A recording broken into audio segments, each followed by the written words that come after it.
Pemirsa, sejumlah warga di Banjar Banyupoh, Kecamatan Grogak Buleleng tepatnya yang bertempat tinggal di seputaran Pura Kertakawat mengeluhkan fenomena munculnya ulat tanah atau ulat kaki seribu dalam beberapa waktu belakangan. Serangga melata yang juga disebut dengan tai bintang tersebut biasanya muncul bergelombol di sekitar halaman hingga ke bagian tembok. Inilah Oxydus gracilis atau tahi bintang yang belakangan terakhir kerap muncul di pekarangan rumah warga.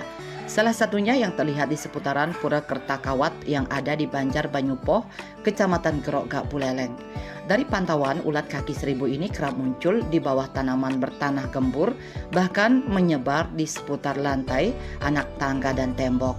Fenomena ini tentu saja membuat warga yang melihat merasa terganggu dan menimbulkan perasaan tidak nyaman. Mengingat jumlah ulat yang muncul cukup banyak dan cenderung bergerombol. Selain itu, warga khawatir jika ulat-ulat tersebut dapat masuk ke dalam rumah-rumah warga dan bahkan mencemari makanan, berpotensi membawa dampak buruk terhadap kesehatan warga. Seperti terlihat, ulat tanah atau ulat kaki seribu ini memiliki bentuk bulat memanjang, tubuh berwarna hitam dengan garis berwarna kuning, keperakan mengelilinginya. Meski demikian, banyak kaki ulat ini tidak berbulu. Menurut beberapa warga, sentuhan dengan ulat seribu ini tidak menyebabkan gatal, tetapi cukup membuat perasaan jijik.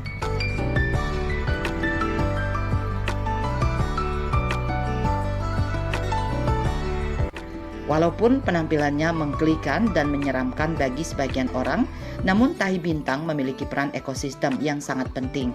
Tahi bintang berfungsi sebagai pengurai, membantu dalam proses dekomposisi bahan organik seperti daun dan sisa-sisa tanaman lainnya. Dengan cara tersebut, tahi bintang berperan pada siklus nutrisi di ekosistem, memperbaiki kesuburan tanah, dan mendukung pertumbuhan tanaman. Selain itu, tahi bintang juga menjadi sumber makanan bagi berbagai predator seperti burung dan mamalia kecil. Ari Wiratmaja, Bali.